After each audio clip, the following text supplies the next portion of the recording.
Before we officially begin, I have a little video to show, which they haven't seen either. Oh, I no. mean, they've seen some of these things, but not all in this montage. So because it's hard to, have enough time to cover 6 weeks of travel from all of these different perspectives, we'll do our best. But in terms of picture and video, I thought I'll put together a little 3-minute clip of some pictures and some video, and then we'll talk, and we'll go from there. So, and just as I say that, the sun gets brighter, and maybe Just put it in front of the window. What window? Yeah. So the first little clip is a throwback to anyone who was at Anna's Fireside Chat. Well, actually, that talk was a throwback to this, but.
It's fine. Hey, stop wrestling with me, Jay. Yeah.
So that was a combination of the Karen village in Thailand, in northern Thailand.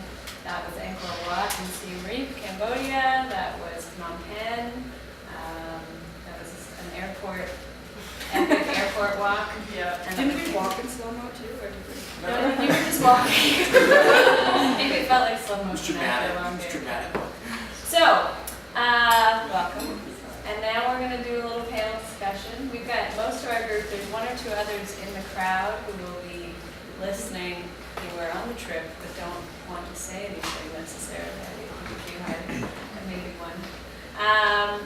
yeah, the idea is that we'll go through basically 3 sort of themes in a short period of time. One being sharing stories that capture positive or transformative experiences on the road.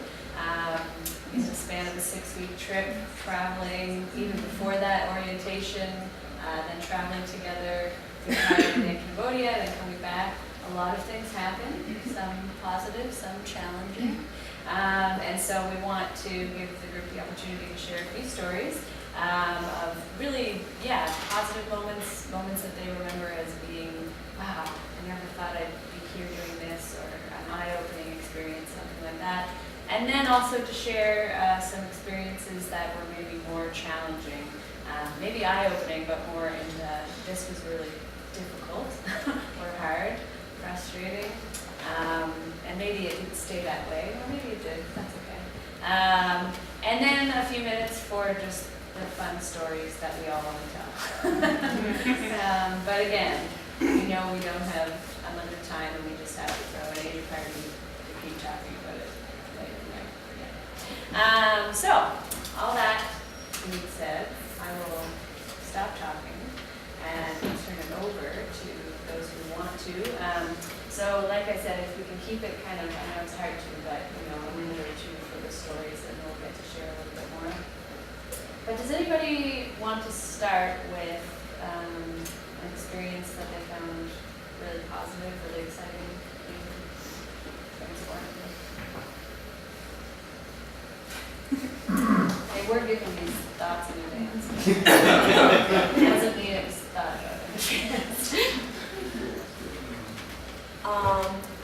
On our way back from the Karen village, which was a terrible long drive, I was really tired, we stopped at a temple. It was one where a monk had lived there in a cave on top of the mountain for a very long time. He died there.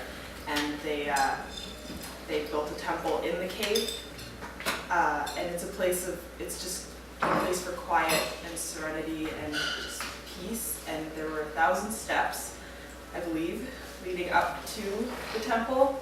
I didn't get up there. I got up halfway, and there was a little rest stop, that told you were halfway, and you could kind of just sit down and take a breather for a minute.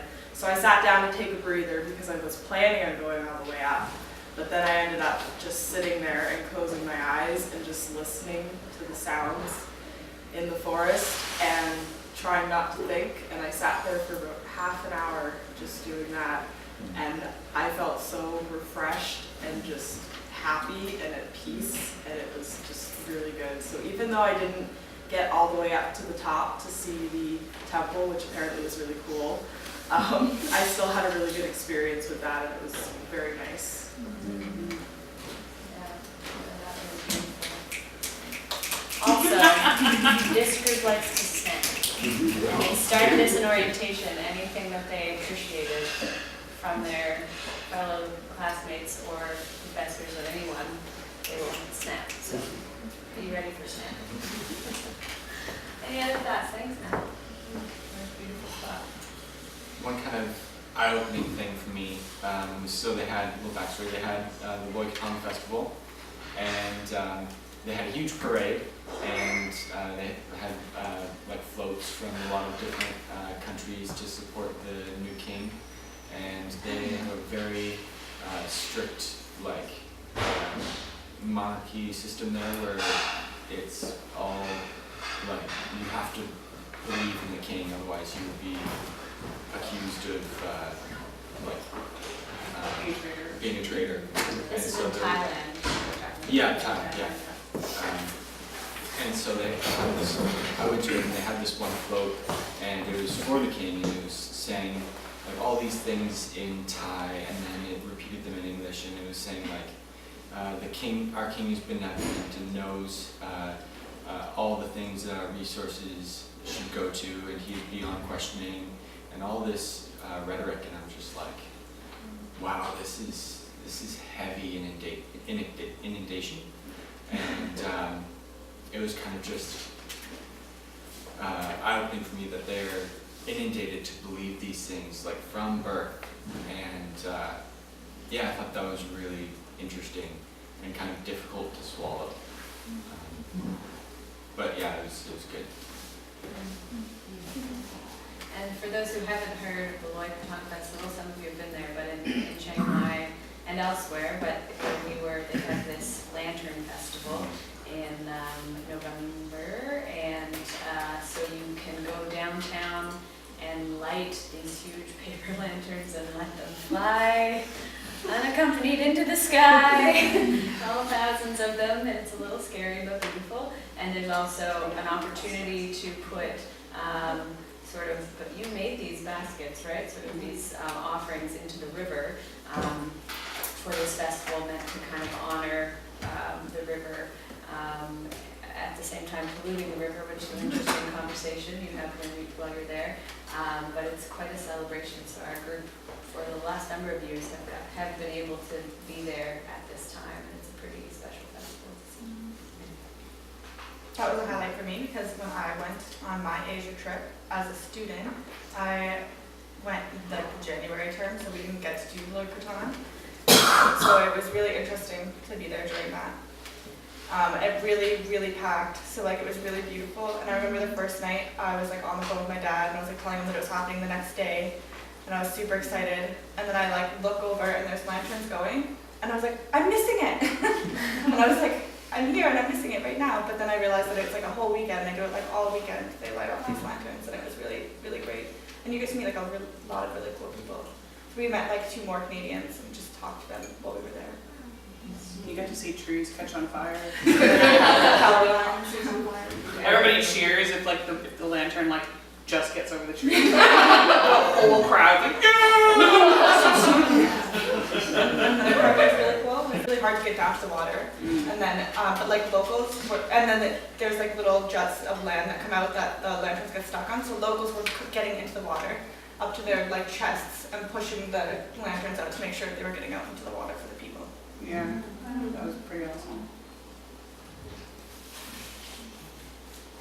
It's a positive experience, right? Yeah. Yeah, well, mine's less spiritual, but we went to a place called the Grand Canyon in... Oh yeah?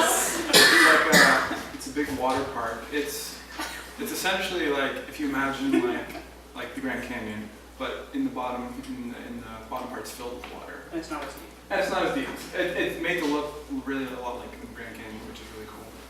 But there's like a huge floating course in the middle, kind of like I don't know if you've ever seen Wipeout before.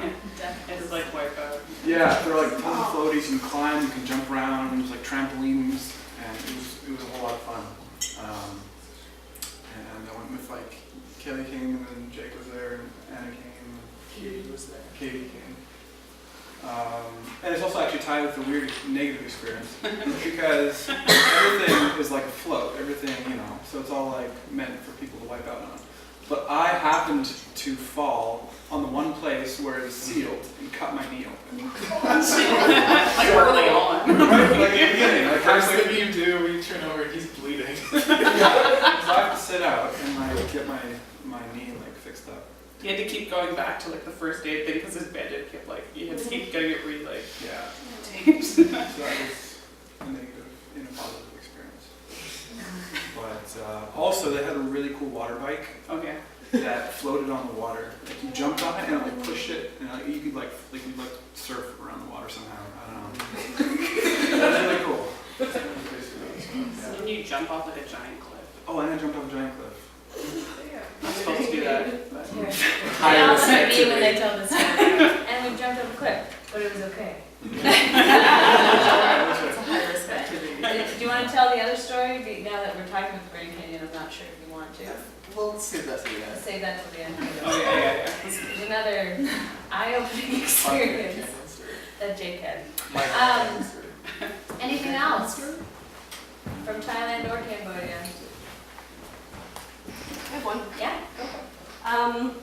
I think there was a negative experience that transformed into a positive experience when we were in the Karen village, and I was talking to Stephanie as a leader and expressing my frustrations with the fact that everybody was tired and we were slowing down, and then like the people who were guiding us were asking more from us, like as in, we need volunteers to do this, we need people to interact through this, and you could tell that the group was just hitting a low, we were riding it out, like everybody was going through the motions instead of like, kind of like putting themselves in the situation. And Stephanie and I were walking down the path to our next expedition, and she said that if I'm frustrated with that, then I could turn myself into the person that like takes the extra leap and tries to get their full experience in hopes of like encouraging others. And we finally get there and we're talking about local species in the water and crabs and things, and he just takes his shoes off and gets in there, and we're all sitting, like, what is going on? And he's like pulling out crabs and bugs, and he's like, look at these, it's great! And he's like handing them to us, and everyone's like, wow, bugs. And then he asked someone else to go in, and like nobody was going in. I was like, okay, this is it, and like whipped off my shoes, went on every hike, got in the water, and I'm like stepping on things, and my feet hurt really bad, and I'm like looking at Stephanie like, this is so fun. And he's like, now pull out crabs and bugs from underneath you and sift them, and I'm like, oh, look at this bug, like, what bug is this? And everyone's just like, what is happening? And then Stephanie saw that I was having this moment in the water, and Stephanie was like, okay, we're getting in the water, and she comes in there too, and both of us are just in like pain from our feet, sifting crabs, like terrified of these foreign objects, and we're like, ha ha, ha ha ha. Adam tells us that these bugs, some of them like bite and it hurts. Yeah. And we're like, we're like, okay, going for the bugs, but it ended up being such a positive experience, and realizing that you get what you put into it, and even though we're tired, there's still opportunities all around us, and if we're going to miss those opportunities, and we miss them forever, so it's good to like realize where you are, check back in with yourself, and then be like, okay, what can I do in this situation right now to make it a better experience? And even though that was kind of an awful experience to do, it was really positive because of like the means behind it, and the fact that like Stephanie and I were like, this is our intention, this is gonna be fun, and it ended up being a beautiful moment. Oh, that's better. it's funny because like when I like first started thinking about the story, I was like, oh, I remember doing that, it was so much fun, but now that you like talk about it, I'm like, oh yeah, it wasn't fun in the moment. We just look at it that way. Great way, a snapshot of capturing a lot of things. You're maybe in the moment, you're not enjoying this, and then after you think about that. And I'll say the rest of us were mainly sitting over to the side watching bugs in a dish fighting each other. Yeah, we were making I was pretty obsessed with slow-mo videos on this trip for some reason. And I have a lot of slow-mo videos of these bugs almost eating each other. But I thought you can ask me if you want to see this. It was very strange, but we learned a lot. One positive experience was actually like before we even got there. We were at the Hong Kong airport getting ready to fly over, and there was like this giant group of like people from Hong Kong, and they were like a giant group, and they were taking selfies and like posing and whatever. And I really wanted to jump in and photobomb them, but I was like too nervous to do it alone. And like the people I was asking didn't want to do it with me until Stefan. So I was like, Stefan, I need someone to enable me. Okay. And so like it was really awesome because we jumped in on the end of like this, there was this line of them, they were all like doing this weird thing with their leg. And like, so we just jumped in and joined them. And we took a picture, and then we tried to go away, but they like pulled us back in. And they like made us join them for a bunch of other selfies. And like we couldn't speak their language like at all, and they're just like, yeah! And so like before we even hit the ground, like which I mean they're not from Thailand, but like before we even hit the ground, we were already like, oh, this is gonna be good. This is gonna be fine. So that was really actually really encouraging and necessary. And then we have a really weird selfie with a bunch of random Hong Kong. One of them was probably Michael's cousin.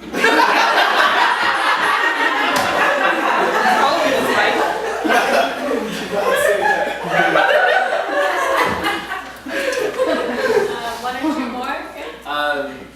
One really positive experience for me was, I think it was on our way up to Doyantanon, and we stopped at this waterfall. Want to explain what Doyantanon is? It's a big mountain. With Camp Water. In time. So Doi Suthep is on the way up, and then Doi Antanan is the mountain itself, and it is the highest mountain in Thailand. It's actually part of the Himalayas, which is really cool. And so on our way up, there's this giant waterfall that's just absolutely beautiful. I think it was really special because I woke up on the wrong side of bed that morning, and I really like waterfalls. Huge. It was massive. It was massive. And like we parked in the parking lot, and the waterfall was probably like, to get like close to it, it's probably about like 100 feet away or something like that. 100 yards probably. Sure. But like you could feel the mist on your face in the parking lot. And It's so magic going down to the bottom of it, which we did. we just got soaked, and then like I went around and went up to the top and just like sat next to it and just like wrote some poetry, and like I almost missed the bus. I looked down and everyone's like walking, and I still have to run back down and not done the poem. Like shit, no. But it was very, very peaceful and wholesome, and just a wonderful kind of addition to the day that made it a little bit more, I don't know, special. It was a special moment. Yeah. I went down, like there was this path that you could go down to the bottom of the waterfall and then you could like come back up like along the river. And Stefan had gone down at one point, and other people, and I wasn't going to, and the Kendall was like, I'll hold all your stuff. I was like, okay. So then I walk down, and I'm like looking around for Stefan, because I can't find him, and I'm like, okay, whatever. And then there's like this fence along the jungle part, and I like go up this path, and then all of a sudden Stefan comes running, and like leaps over this fence, and just starts running, and I'm like, hey, where are you going? He's like, oh, I was looking for you. But like, it's over her fence in the jungle, and it looks so epic. I was like, what? Would have been a good slow-mo video. You can tell a lot of we were in the city a lot in both Thailand and Cambodia, but anytime it was, a chance to get out into what felt more like nature, be it in the current village, hiking in the mountains, or doing and that temple, you're talking about Madeline, feels very special to get to some of those quiet, peaceful places. Any final, not that you can't talk about positive things, but before we move to the next thing with story burning in there. What's the next? The next is kind of talking about more challenging moments on the road. He was a challenging one. You ready for the challenging part? Oh, it's vague enough. It's vague enough? Okay, good. So that, like Kaylee shared, a lot of these stories, I mean, it's not so black and white that you go and every day is either perfect or every day is awful. Like any day, even here, you wake up maybe on the wrong side of the bed and then you end up at a beautiful waterfall or everywhere in between. And as most of you know who've done travel terms, and those of you who've heard about them, you can kind of find yourself wearing around the edges at certain points because of being tired or a little stretched to your max in terms of people, or being around a lot of different people who don't speak the same language, food that you're not used to eating, busy days where you are being asked to try to pay attention and interact with people and all different kinds of experiences. So it can definitely stretch you, but I would also say that the stretching parts can often turn out to be the best parts and the parts where we learn the most, and where we end up coming back to each other and having the best conversations around a meal or in the van traveling. Hence, we went to the Karen village, then we went to Cambodia, which was our first time going to Cambodia as SSU on these trips. And a lot of our time there was spent learning about the history, the Khmer Rouge, the genocide in Cambodia. We visited the killing fields. We visited Pol Slang, which is a museum right in the middle of Phnom Penh. That was one of the worst prisons and sort of the headquarters during the Khmer Rouge. That was a very intense experience. And that's not necessarily what you have to focus on, but we definitely found in Cambodia a lot of places that we turn a corner and you're seeing evidence of a conflict and hurt and pain that is not that old. This is only really a few decades ago, so you're really talking a generation, some of whom, if they survived, can still remember what was happening, and many of whom have family members, generations that didn't survive. And so Cambodia is a very young country. You didn't see a lot of elderly people in Cambodia at all, because so many of their population were killed during the genocide. So that's, to highlight some of the big picture of what we were experiencing. We also had amazing days learning in Cambodia with Mennonite Central Committee, with Chabdai, an organization that works to combat human trafficking. So a lot of amazing learning, amazing people mixed in with processing huge things that are understandably difficult to wrap your brain around. So on that note, are there things that stand out as moments that kind of challenge the way you think, or the way you see the world, or your own understanding of yourself and others? Stefan and I experienced, it was like I think our first week in Chiang Mai, and it was really difficult because the Me Too movement had just started, and the week before this happened, I posted about Me Too, and I was super, it's obviously a hard movement to think about, but I thought that was a positive change, and I was excited about that, and excited for women's rights. And then the next day, evening, a couple of us went to the bar, and me and Stefan ended up staying. And then when we were walking back, there was a truck, and we heard screaming, but we didn't really know, and it was this really terrible, what we hope, domestic assault happening in front of us. And then we didn't right in front of us, she was screaming for help, and he was on top of her, and we didn't know what to do. And then Stefan tried to do something, but then in my position as a leader, and being terrified, I was just terrified in general, and then being I don't know what to do in this situation because I don't know the laws here, and the whole saving face culture, I was I don't know what to do. So I stopped him, which he didn't really like very much in that moment. And then he got out and slammed the door and drove off. And then dealing with that was really, really hard because I'd never thought about what I would do in a situation like that. I was I would always protect a woman. I would always do this, but the fear was almost maybe catatonic in a sense where I couldn't do anything.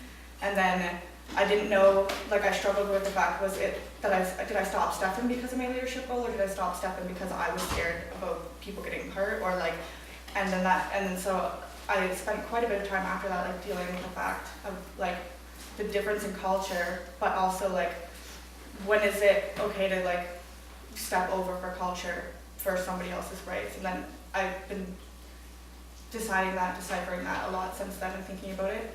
And now I think I don't know, as a leader I think it was the right thing to do to stop Stefan from going. But as a woman and an individual who is privileged, I think that I in that situation would have had a voice. And I don't know how that would have ended, but I think I made the safest decision, but it was the safest decision isn't always the right decision. And that's something that I'm struggling with currently still. If he wants to say something about his experience.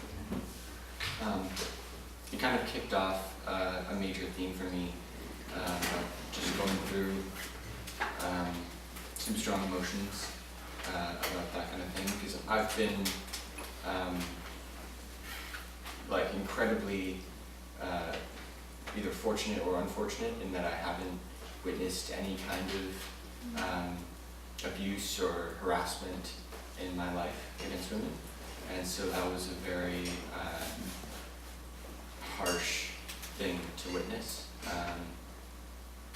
and so kind of just dealing with that. And then we went into Chabdai in Cambodia for a day, and I went a second day.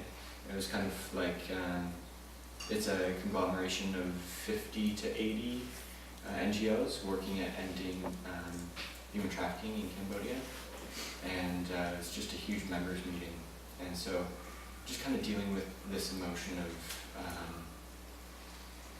wanting to do something now, wanting to stop that guy, now, not wanting to actually put in the effort and time necessary to do the right thing, which would be to create a victim support group and to create a house for runaway wives, you know, to create all these systemic things which would help, and instead just wanting to lash out.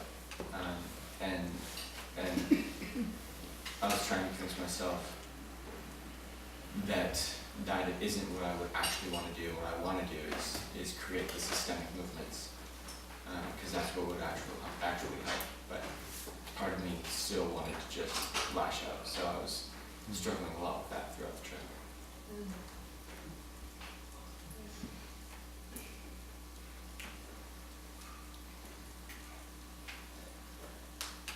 To bring it to a funnier note, a struggle as a leader, I took a group whitewater rafting. We went whitewater rafting together, me and Kelly planned it.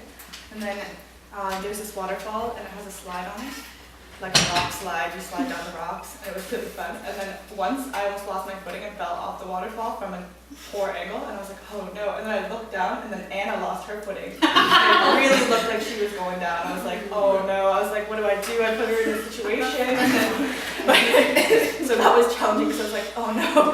But it was also ended up being fun, and she didn't die. It's always Neither a of us success died. when they don't die. Any other bad experience? I actually connected the water rafting story. Did you say the water rafting? Yeah. Yeah, water rafting story. But told my own story because before I went to Thailand, my mouth was hurting, my tooth was hurting. Oh yeah. And so I was like, oh, this sucks. Hopefully it goes away in Thailand. You know, hopefully it'll be fine when I'm there. So we got there, and first few days it was still really bad. Whenever I was drinking water, it just was sore, it was hurting. So I was like, I guess I should get it checked out. And so I asked my parents, who lived in Thailand for a while, where I should go, and they just recommended a place. It was too far away, and so I asked the receptionist at Mountain View, and she said there was a place right nearby, and so I went there. It was such a fancy, it was the nicest end place. You went there after. It was a nice Massage chairs? Massage Massage chairs. your legs. And your feet. And there was the vacuum was like a robot that just like controlled itself and just moved around the floor. It was cool. And they gave you treats. And they gave you food. Full floor, okay. But It made every dentist office here like look sketchy. yeah. And they are now sponsoring this Fireside Chat.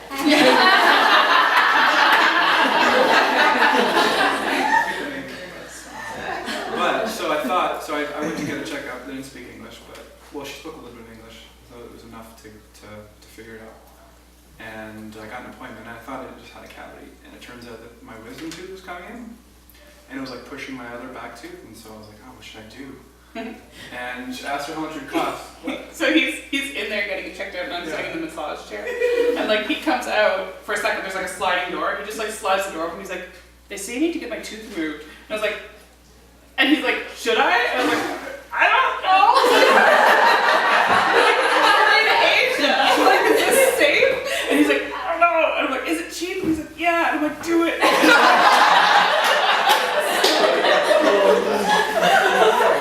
So I got a wisdom tooth removed.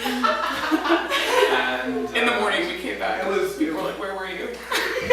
yeah, it wasn't actually painful at all. It was like the best, and it healed really fast. But when I got back, because this was the first few days we were there, I was so tired that I fell asleep on my bed, Oh yeah. face first. Oh man, this looks so Yeah, bad.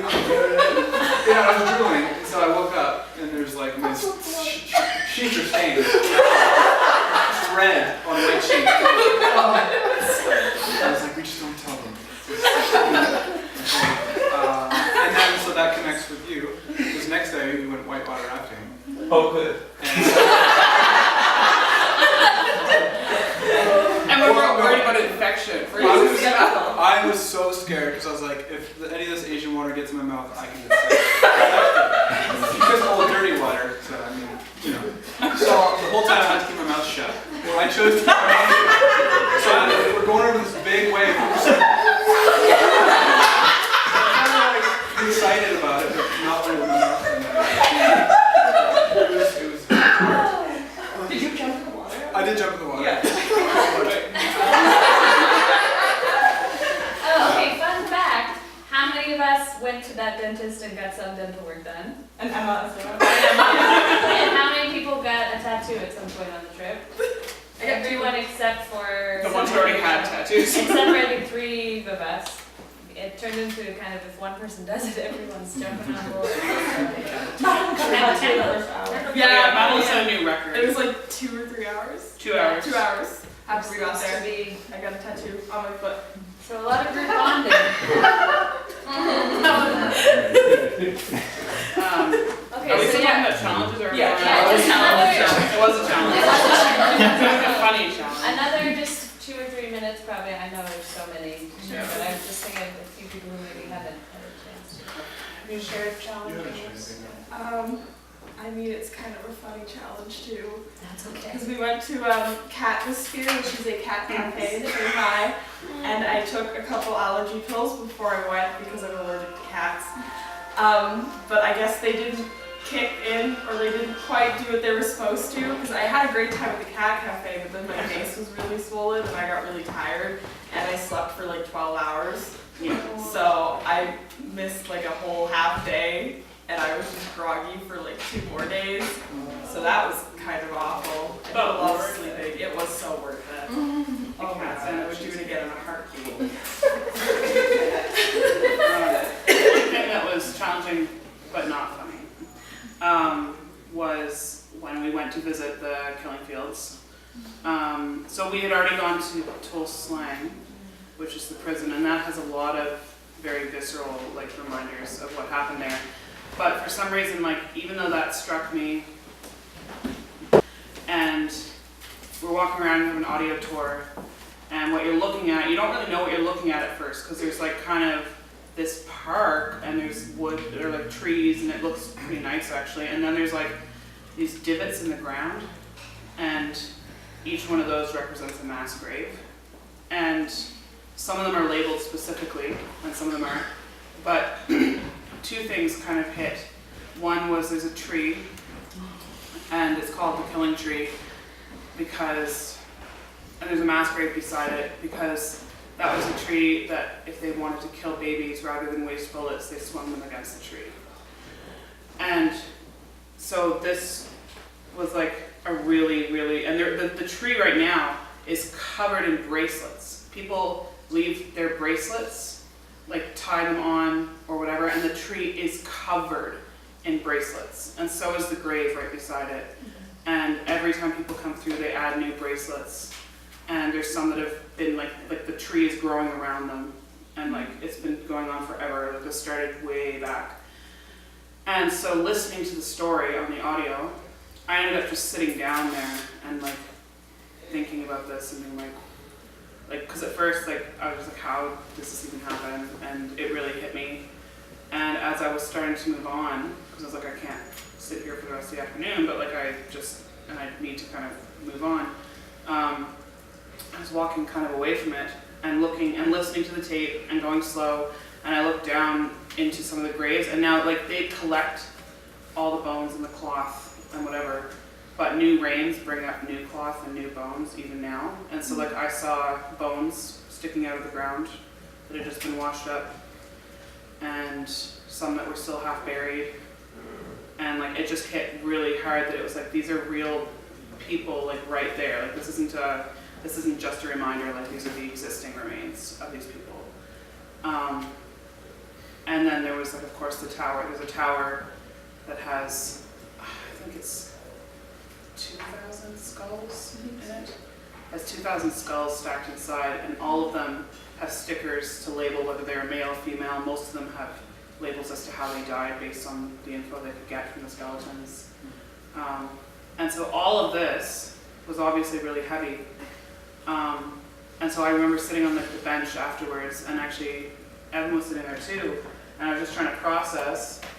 And as we were processing, kind of, there was like a group of students that came in, because it had just been kind of us. And then this group of students came in on a bus and were dropped off beside this other tree. But what really struck me was that all these teenagers got off the bus, and the place where they were dropped off was beside a tree that had a label that said that's where the prisoners were dropped off. And the fact that most of the guards that had done the killing were teenagers, really struck me. I was just like, whoa, like they're so disconnected from that time. Not as disconnected as I was, but like it's such a different time. So yeah, so I think like what I'm still processing from that is not just like how horrible that particular travesty was. It was the whole mindset. And I found myself questioning myself. I was like, to what extent do I participate in the mindsets that lead to this? Like, not that I go out and murder people, but to the extent that I seek control or power, or to the extent that like I'm just as naive as the youth that were involved in this. So like it really, really challenged me. And Evan luckily was able to offer some like solace, but I was like, I don't trust humanity anymore. And then it was pretty difficult. And then when we drove away, last point is like, we were driving away and like there was like all this garbage kind of like not in the park but outside the park. And for some reason, like really vividly, as we drove by, there was like this pile of garbage. And for like a few seconds, I literally like saw skulls. And like I like looked away and looked back and I was like, what was that? Like, and it was garbage. And I was like, oh my gosh, like this is like real. So that was a challenge, but like a really good, it was positive in the sense that it was really necessary. So definitely like the most visceral experience I think I've had. And yeah, important. And I think still a lot of processing probably.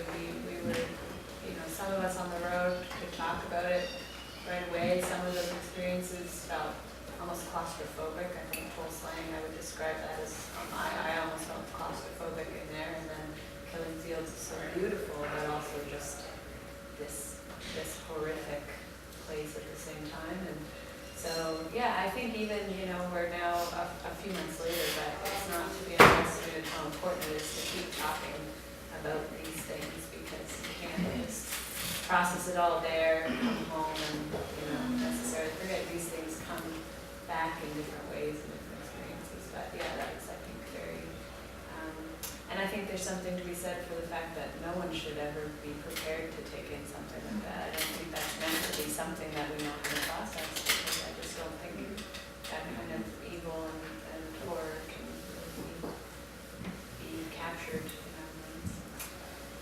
our minds. Any final thoughts on that? And then I think we'll maybe tell the Grand Canyon story. True? Do you wanna? No, another minute. I think we have a happy note, that's cool. Okay, well, the Grand Canyon story is Jake's to tell. I don't know if there's any other, I mean, Kendall's not here and Josh isn't here. Oh, I had one that you're part of. Okay, I don't know if I want. Is there time for that? Oh, okay, tell me And again. Josh. No, you don't. Oh, go for it, Anna. Yeah, do this one and then we'll do it at Jake's. Yeah. Oh, you want to end with Jake's? Yeah. Okay. You want to do the We dog one have, first? we have like 2 minutes, so. Okay, she's going to do a quick one about a dog first. Okay. Do you remember where we were when that happened? We were at the monkey chat. That was the one chat. Okay, yeah. Yes. So we went for a chat for a couple months to learn a little bit more about Buddhism and what they did there. And we were leaving. We were standing outside waiting to leave, and there are a lot of stray dogs and just dogs and cats and animals just around in Thailand. So there was a friendly little puppy dog. Okay, he was big. He He was was- like an old retriever. They're all puppies. He came over and he was saying hi, and we were all petting him and whatever. And we were just standing by the van with the door open because we were about to get in. And so we were just having a great time with him, and he jumped in the van.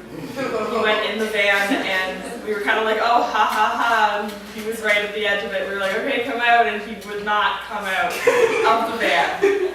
And he was in the back of it, and he climbed all over the seats. And then Stefan ended up he went in to the back of the van and grabbed this feather duster. Don't ask me why it was in there. I don't know. But he grabbed the feather duster to try to get the dog to come out. But He then it loved ended that up. feather Oh, he loved it, but he just tore it apart. He didn't come out of the van. So now there's like feathers and fur in the van, and there's still a dog in the van. And we were standing there and laughing. It was like 10 minutes we were trying to get this dog out of the van. And I guess his owner came over and was like, oh, whatever. And he about 2 minutes, he got the dog out, and they went off, and we were just kind of like, okay, that was wild, because we thought it was a stray, and it was just somebody's dog that just, whatever. So then we had to ride back in the van that was covered in dog hair and feathers. and explain why we wrecked their feathers. Okay, so it is 1:30, and Okay. I know there's class, so I'm gonna say, Anna's, if I think it's the story. Yeah, it's then the story. Ask her another time. It's Come fine. on. Okay. But Jake, let's do the Grand Canyon story. Okay, so it's Grand Canyon, as was described earlier. It's this giant hole in the ground with a wipeout course in the middle. You can go kayaking in it. It's very, very beautiful. Now I can't swim. I cannot swim. But the great thing about this Grand Canyon